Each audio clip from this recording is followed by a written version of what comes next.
This is the story of the rise to power of the largest wolf pack ever known.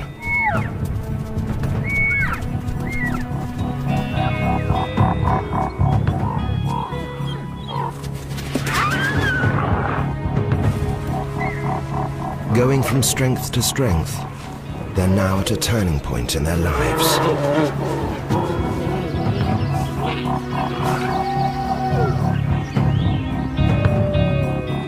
The balance of power is shifting within the pack.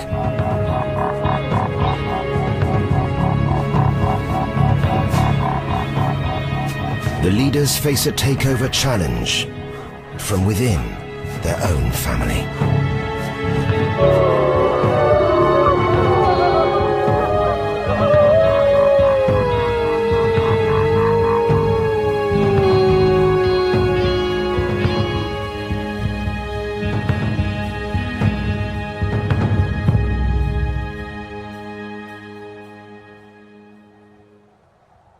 Winter in Yellowstone is 6 months of temperatures below freezing.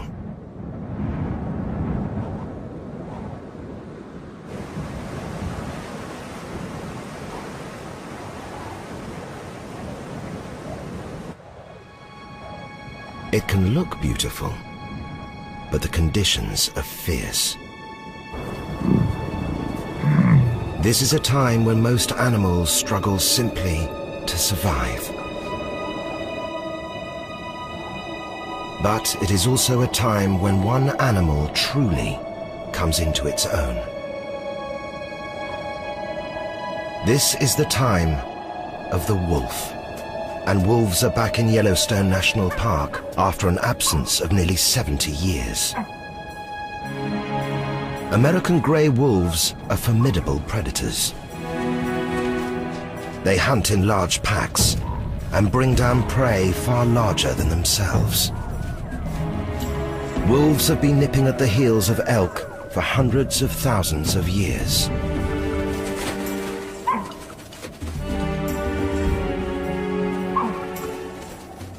In the depths of winter, there will always be the weak, the old, the injured.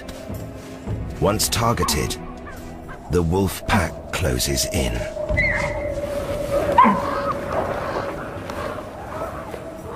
The pack has its prey, but the wolves won't be allowed to eat in peace. As the bison stumble across the wolves and their kill, they panic.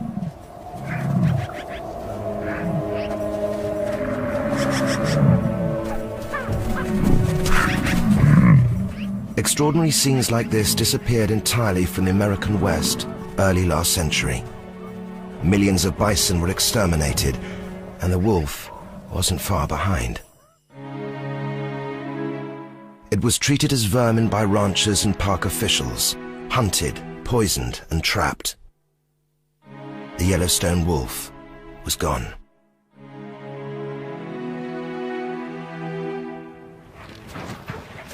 "1995 brought a change in fortune. Wolves were brought from the Canadian wilderness to be released back into the park after a 65-year absence. Here, guys. Right here, Doug. We've got 2 here. Park biologists kept the wolves in pens to get them used to the new surroundings, and they had their hands full from the start. Even after 10 weeks, the Canadian wolves still had a healthy disrespect for human company. The plan to fit radio collars to monitor the wolves' progress and location proved challenging. But local officials had more serious worries. Once released, would the wolves leave the park and start preying on livestock instead of the wildlife? If they did, the project was doomed. As the date of the releases approached, park biologists like Doug Smith really had no idea what would happen once the doors to the pens were opened.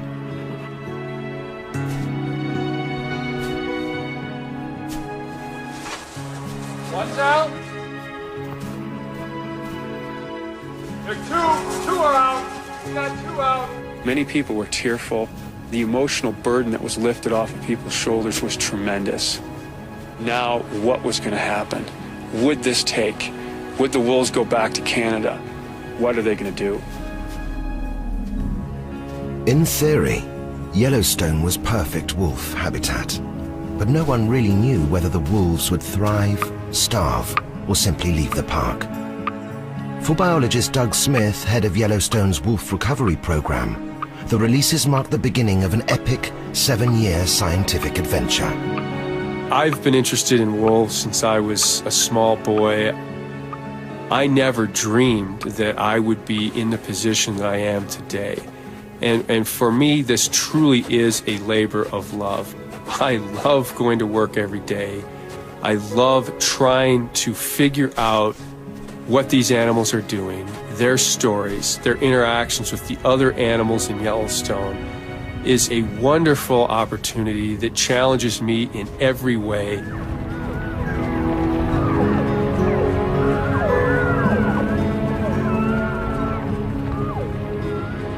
To keep track of the wolves, Doug's team have fitted radio collars to about a third of the animals. When the batteries run out, the collars have to be replaced. Okay, we got one. Okay, we'll watch him. There's one coming behind you. After trying several different recapture techniques, Doug has found darting from a helicopter to be the least traumatic for the wolves. Okay, we'll stay on that one. Okay, we're still with this first one. I'm going to try not to get bit here. While the wolf is sedated, Doug gives it a thorough examination and checks its health before replacing the collar. Okay, old boy. The radio collars have given him an extraordinarily intimate glimpse into the secret lives of wolves. I think it's good we got him on Insight. The wolves he's come to know best were a pack released in the shadow of Druid Peak in 1996. The Druid Pack initially seemed to adjust well to Yellowstone, but more than a year later they wandered out of the park and the pack leader was shot. Command of the 7 wolves fell to his mate, the alpha female, a beautiful wolf, but a violent one. A coyote scavenging her kill was in serious trouble. The first alpha female was wolf number 40. She was very aggressive, and she ruled with an iron fist. Led by this powerful Dark Queen, the Druids developed a reputation for killing wolves from neighboring packs, as well as coyotes.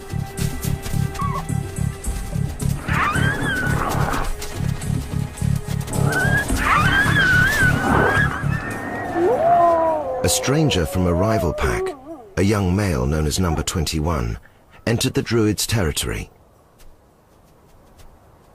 He risked his life to court the Dark Queen.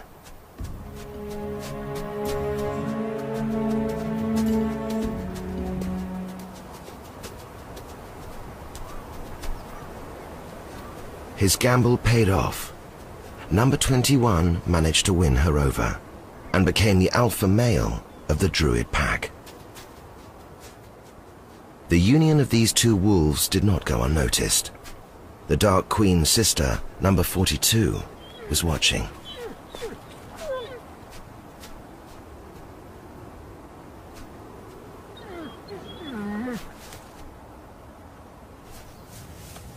Known as the Cinderella Wolf, Number 42 was in constant trouble with her sister.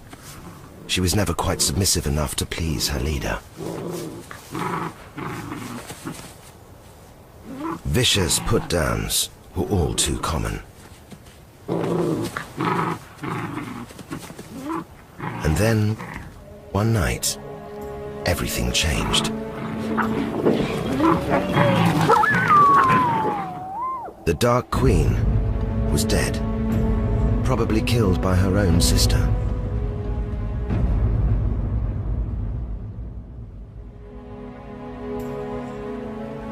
The next day, the once lowly Cinderella Wolf claimed the den of the Dark Queen for her own pups. The Druid Pack had a new leader. She took her sister's mate for herself. and she raised her sister's pups as well as her own, and a third litter as well. They had 21 young mouths to feed. The Druids took turns babysitting and feeding them all.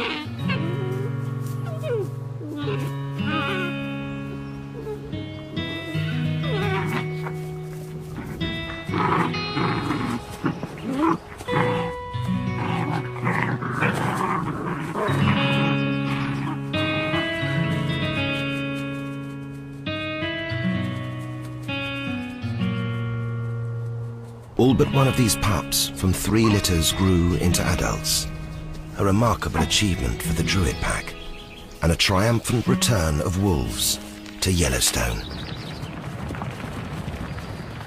I didn't think that 20 out of 21 pups were going to survive. Yellowstone was the ideal place for wolves to be, and they weren't there, and we reintroduced them, and conditions were such that they could have 3 litters of pups in one pack, and they could have 20 of 21 of those pups survive. Eventually, the Druid Peak pack grew to 37 members, almost certainly the largest wolf pack ever known. With so many wolves, the Druids became a force to be reckoned with. They needed more territory, and their howling left no doubt they intended to take it by force.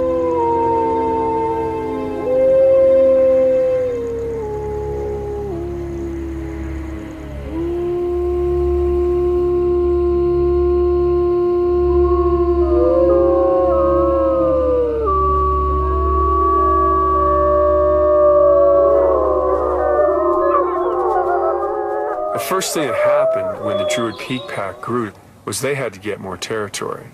They had to take over more land. Unfortunately, all the land in the northern part of Yellowstone was occupied by other wolves. So they had to take it aggressively from the nearest pack. In the no man's land between the Druids' territory and their neighbors, Doug and his team found grim evidence of fierce border skirmishes.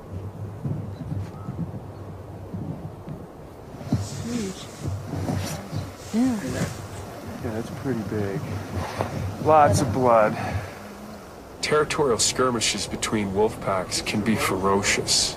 In fact, they can be so bad that wolves can die in these boundary skirmishes about who's going to control the different areas of the park. But this area right here is a major zone of tension between these two packs. Their territorial boundaries pretty much abut here, and 3 wolves have died in 3 years right along this boundary. The Druids almost certainly killed this wolf in pursuit of more prey and more territory. But their grey fur shows that time is catching up with the Druids' alpha pair. The once black Cinderella wolf and her dark partner have entered their twilight years. I feel a lot of kinship with 42 and 21 because I'm watching them gray and I'm starting to gray along with them. So all this stuff pulls me in a lot of different ways, so I'm bonding with the study subjects. Now 7 years old, 42 and 21, the alpha pair, have outlived most of their contemporaries.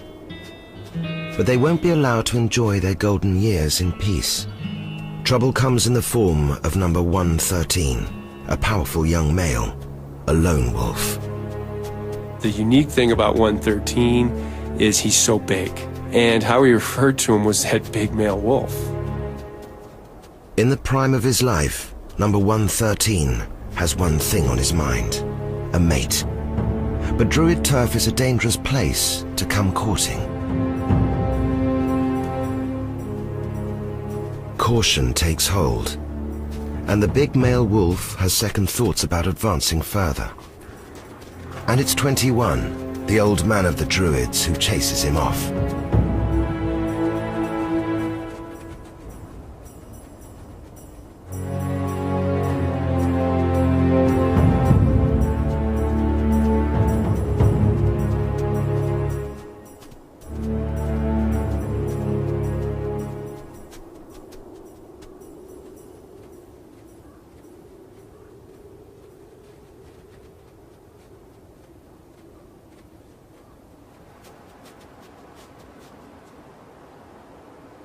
But the Druid pack has young daughters, and the powerful stranger's presence hasn't gone unnoticed.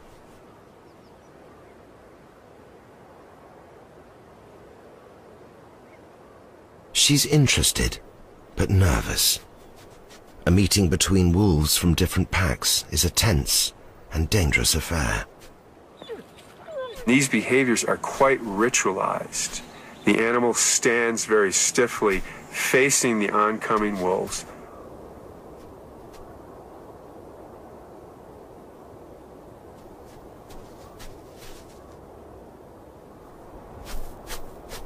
It almost appears as if the wolf is highly nervous and moving in a very kind of mechanical way, probably trying not to do anything wrong, because the slightest mistake could mean death for that wolf, and that wolf knows that. Clearly, the young Druid ladies appear more amorous than aggressive. Not so their father.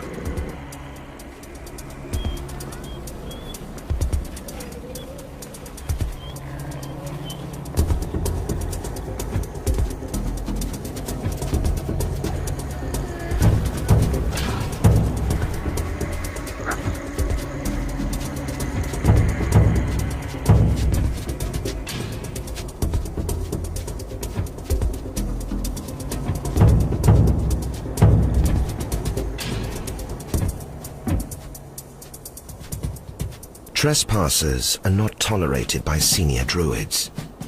Big number 113 is seen as trouble. Humbled and submissive, one daughter comes crawling back to her father. She may be young, but she's a Druid, and the pack still howls as one. For the moment. As winter sets in, the Druid pack faces a dilemma. Hunting has been good, but there are simply too many of them, and they are constantly hungry. They spotted an injured elk calf who seeks refuge in an icy stream. This catch seems too easy to be true.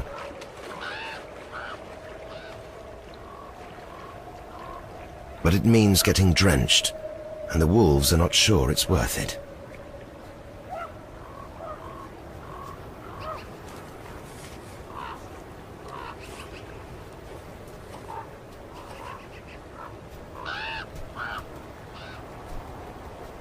They move on, leaving the elk calf's fate to snow and ice.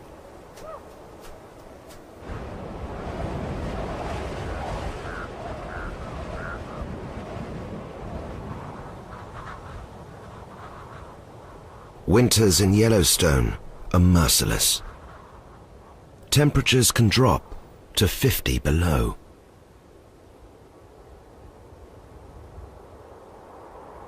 Vast elk herds are gathering here in the Lamar Valley, and the wolves are right behind them. Led by the veterans 21 and 42, it's time for the pack to turn to the business of hunting. This is prime wolf country, full of elk, a favorite prey, and they know the local terrain, which gives them an advantage.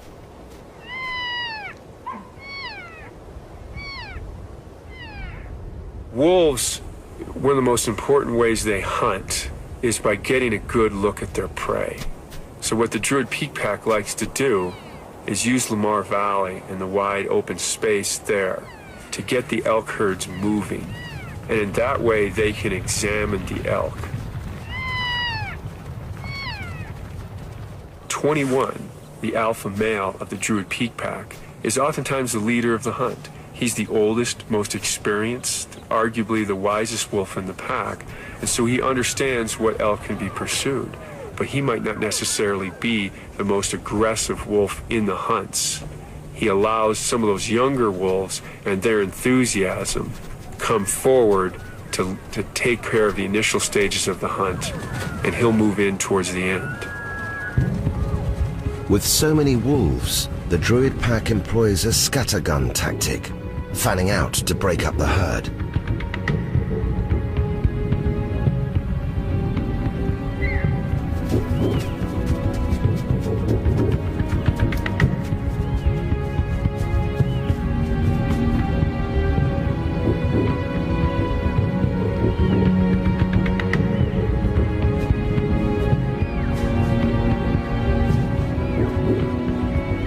Each wolf follows its own target, but keeps an eye out in case a fellow druid is on the heels of an easier mark.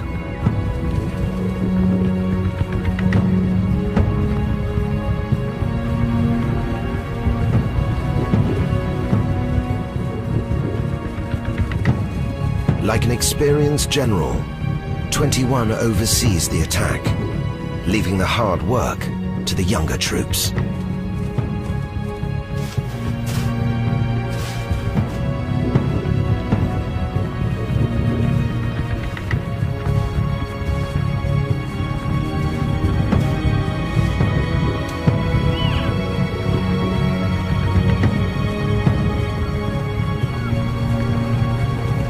All it takes is a single stumble.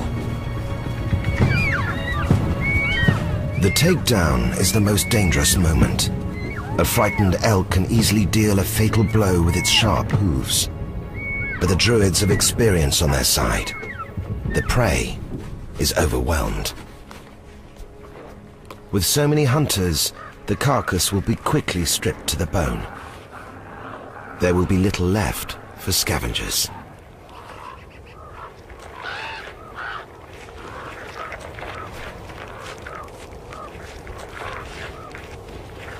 After a hunt, it's time to restore order in the ranks. The alpha female, 42, demands submission from her daughters.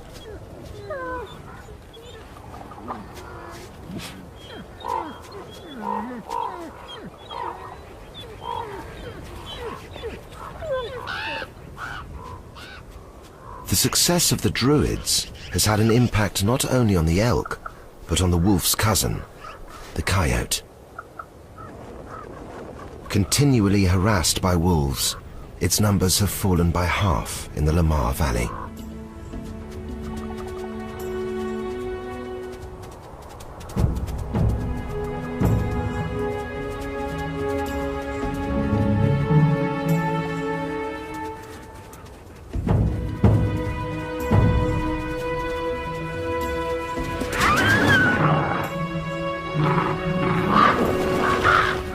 Once the druids were infamous for killing coyotes, but no longer.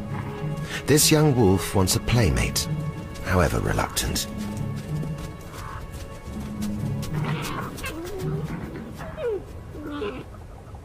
The two creatures understand a common body language. The coyote knows that this is a game, and not game over.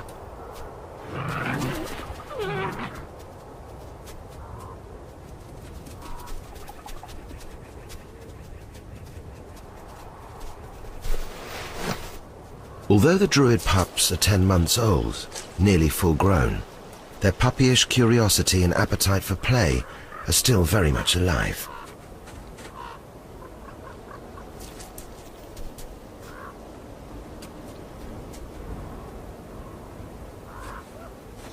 Play lets young wolves establish their status in the pack, a constantly shifting power struggle.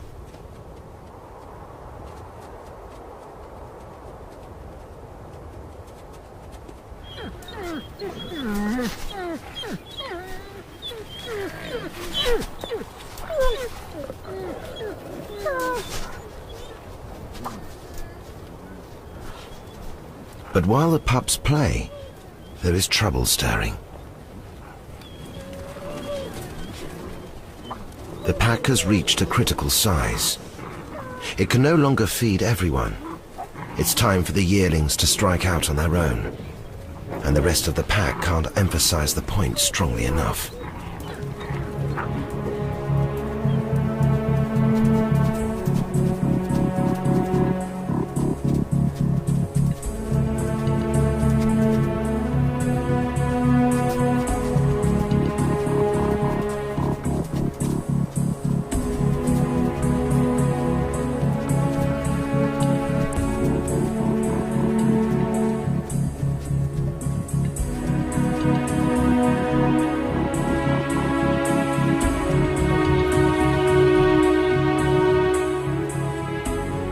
shunned by his own family. This outcast will have to make his own way in the wilderness. If he's lucky, he'll find a young female and start a new pack. If he's unlucky, he may be killed by a rival pack or starve.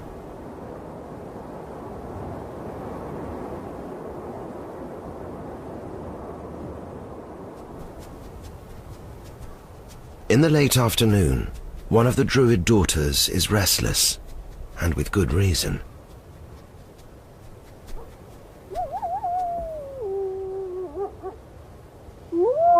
"113, the lone male, is back again, and looking for a mate.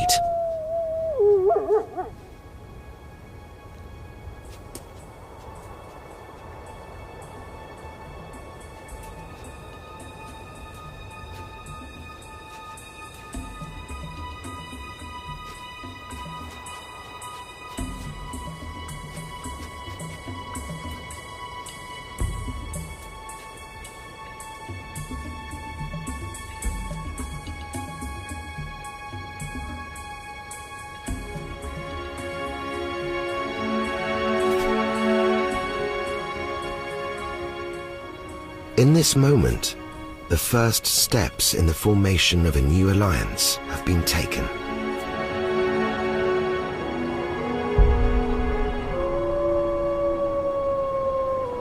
And as day gives way to night, there is a clear declaration that a new pack is born.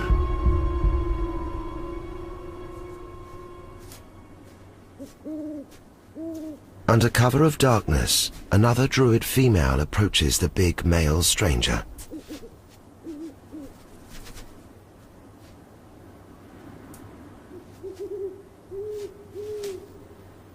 And then an adolescent male. A new force is gathering, but it's still on Druid territory.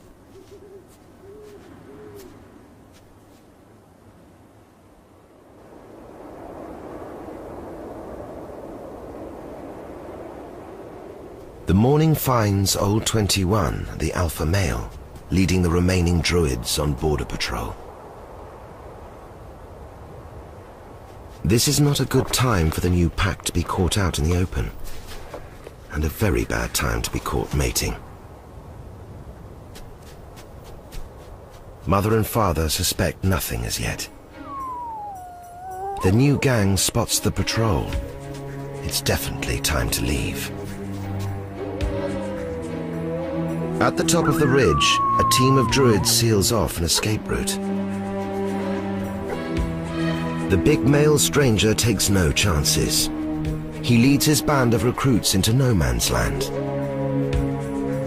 On the way out of the valley, he's joined by several more Druid deserters.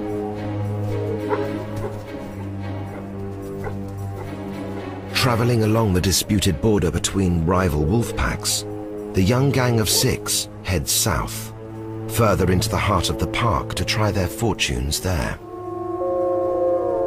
The loyal Druids reaffirm their ownership of this part of Yellowstone.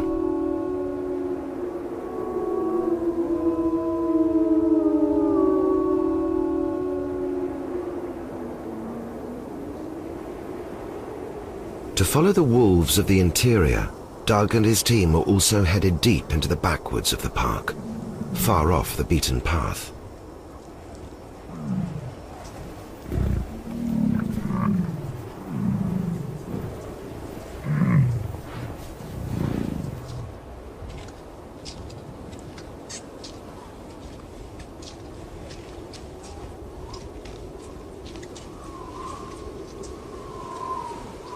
Deep in the heart of Yellowstone is where winter hits hardest. There is no comfort to be found in these parts.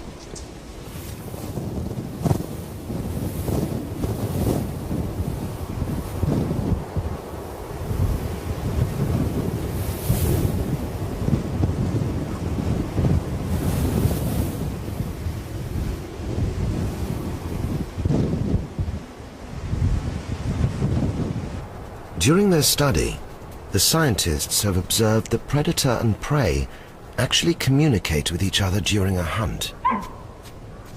Over countless numbers of years, elk have developed signals that advertise their strength and fitness to wolves. And wolves have developed the ability to guess when the elk are cheating. These elk are signaling that they're strong by energetic and exaggerated trotting.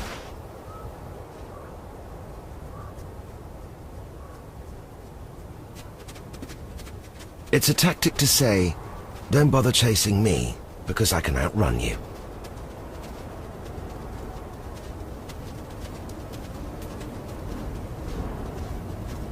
Sometimes the wolves will call their bluff and continue to chase the elk. It won't be long before any weakness will be found out.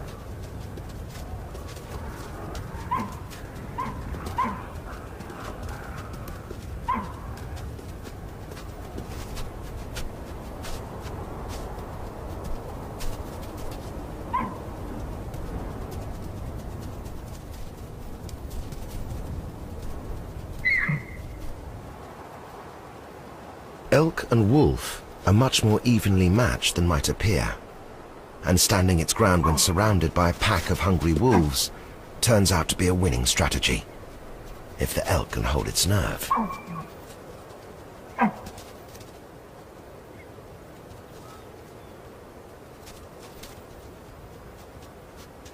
Wolves can be killed by their prey, and we've had 6 wolves die in Yellowstone because of their prey. 5 by elk, 1 by a moose. So wolves have to be very, very careful at what they kill. Standoffs like these can go on for hours. If the elk can resist the urge to make a break for it, the wolves will often give up. The wolf's strength lies in killing animals that are already running. A passing group of bison is too tempting to resist.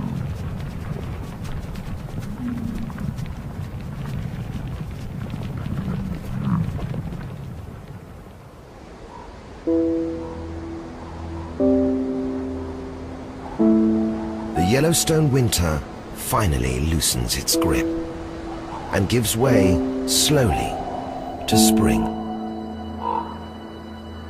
The winter has culled the weak and the old. Only the fittest have survived.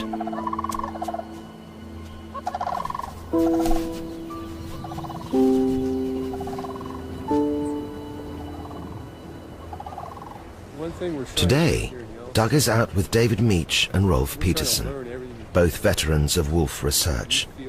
They're looking for a bison carcass that was spotted from the air. Just once in a lifetime, maybe even longer than that. Well, I didn't see this big mud hole before. Doug and his team meticulously document every wolf kill they find and conduct a death scene forensic investigation. Okay. Oh, that's got an extra tooth. Yeah, look at that. There. Right? Yeah. Extra. An impacted and infected tooth may have caused this animal's downfall. Wolves may be able to sniff out decay in a rotting tooth. Oh, yeah. Now that stuff smells, actually. Ah, and if wolves can detect abnormalities by smell, they could sure smell that, couldn't they? But the researchers suspect more than just a toothache as the cause of the bison's death. By sawing apart one of its bones, they can examine the condition of the marrow. Oh, look at that. Wow. Wow. Look at that. There's no fat in there, whatever. Oh, geez, yeah. I mean, it's water. yeah. It's water. It's No fat in the marrow means the animal was would starving. have been dead even if the wolves hadn't killed it. It just couldn't have gone anywhere. Yeah, wolves did it a favor. The spring thaw has thinned the ice.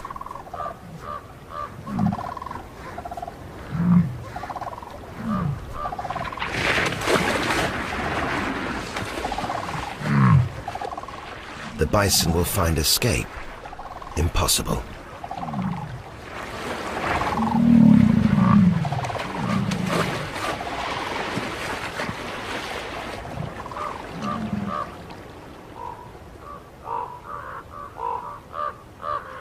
Ravens are the first to discover a carcass.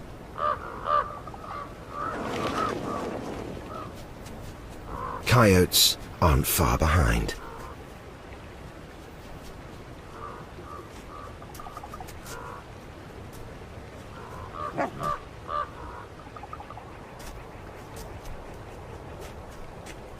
He's earned the right to have the first go at the soggy carcass.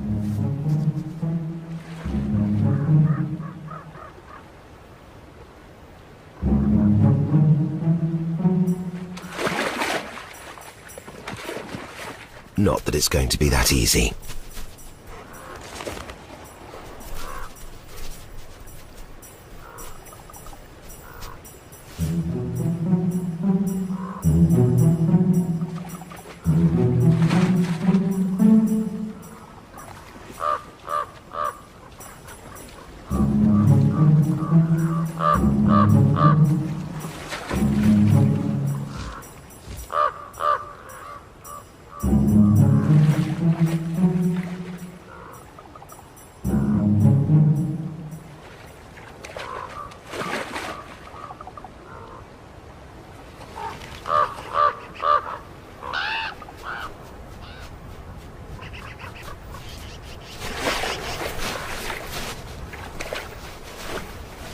This is not one of his better days.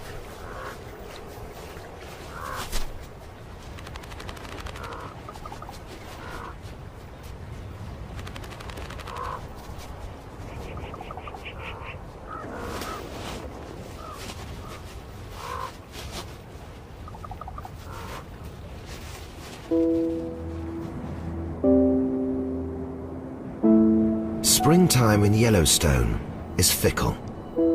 In the Lamar Valley, the blink of an eye, and winter is back again. After several full starts, spring has taken winter's place.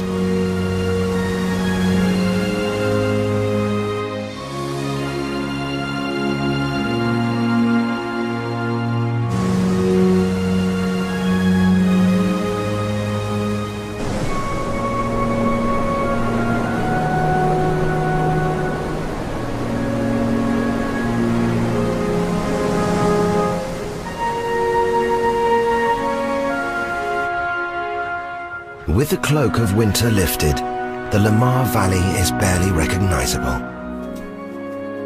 There are newcomers here, just getting to know the place.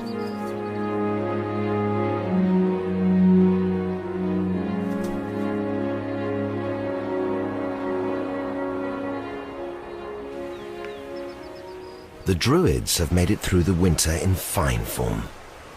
Old 21 and 42 still at the helm. At this time of year, the pack splits up.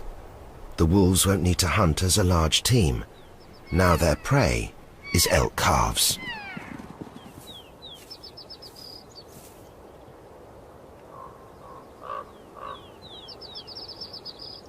And it's not just wolves. Every predator is drawn to them.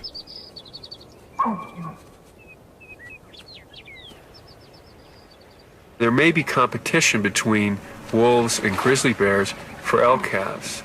But it's interesting because one day in Lamar Valley this spring, our team observed 2 elk calves killed by wolves, 2 killed by grizzly bears, and 2 killed by coyotes. Black bears, cougars, eagles also take elk calves. So one of the next studies that we're trying to initiate is understanding predation on elk calves.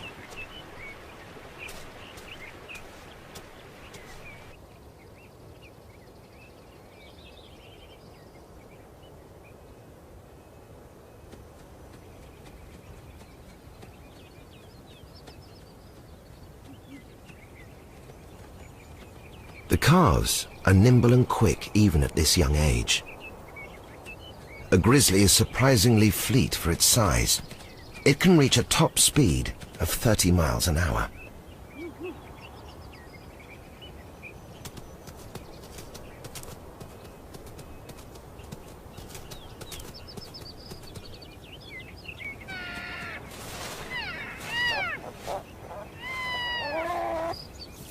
Grizzlies have young to feed too.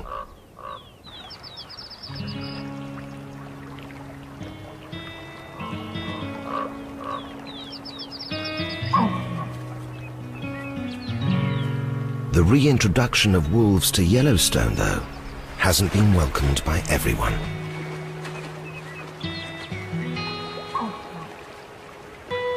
Local sports hunters, for one, don't like competing with the wolves. But despite the return of a top predator to the park, the scientists report elk numbers seem to be holding steady.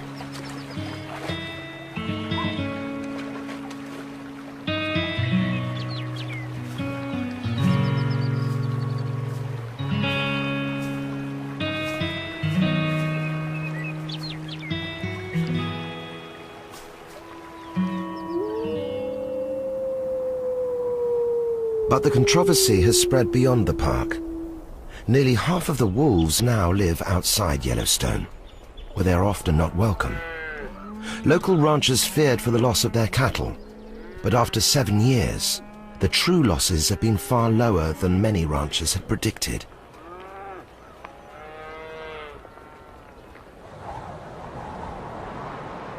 The days are growing longer, and the Druids are away patrolling the furthest reaches of their territory.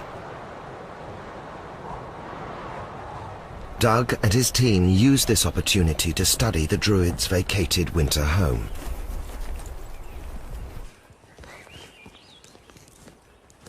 Den sites are treasures. You get a view into the wolf's world. You know, it's just like going to your house after you've moved out. Okay. Oh yeah, it goes back a ways. Can you see the main chamber at the end? I can. They've found that females make dens in caves, dig under tree roots, and even take over beaver dams. It's a narrow entryway for the big chamber at the end. It might go at least 16 feet. An entrance that probably a grizzly bear couldn't get down, but a chamber that was pretty roomy and comfortable. The Druids themselves are now long gone, spending the summer at a rendezvous site.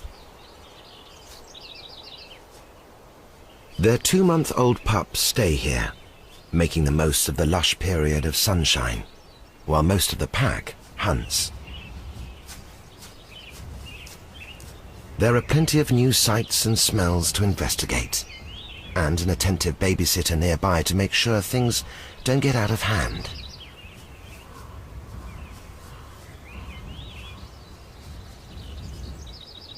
For the next few summer months, the rendezvous site will be the focal point of their young lives. Though adults often go their separate ways to hunt, they return to the rendezvous site to feed the pups and keep in contact with the rest of the pack. A new litter of wolf pups is welcome, but Doug knows the time will soon come when there'll be some sad losses from the Druid pack.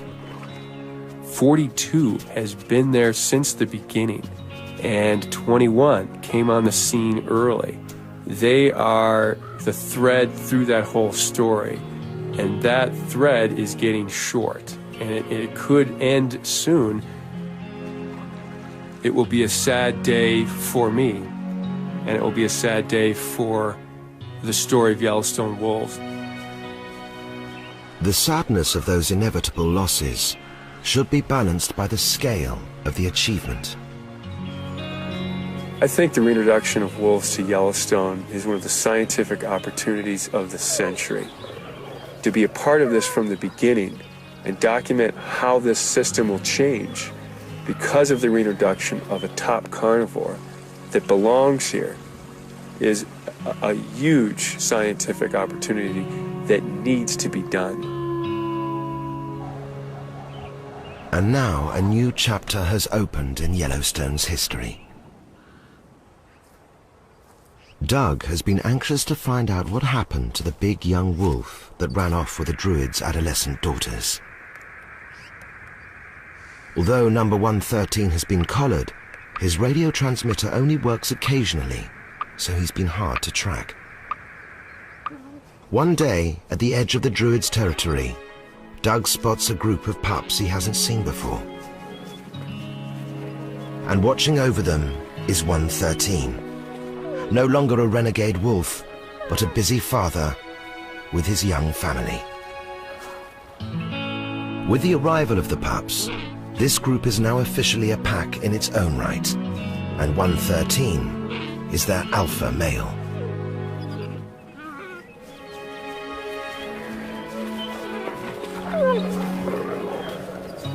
chapter is ending for the aging leaders of the Druids, but it's just beginning for this pack, too new to even have a name.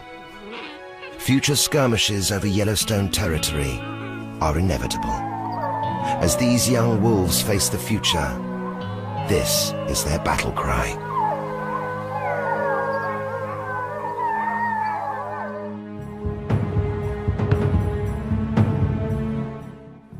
Coming up this evening, rare access to one of London's remaining Catholic seminaries as a new series begins by following trainee priests who gave up their previous lives to answer the call.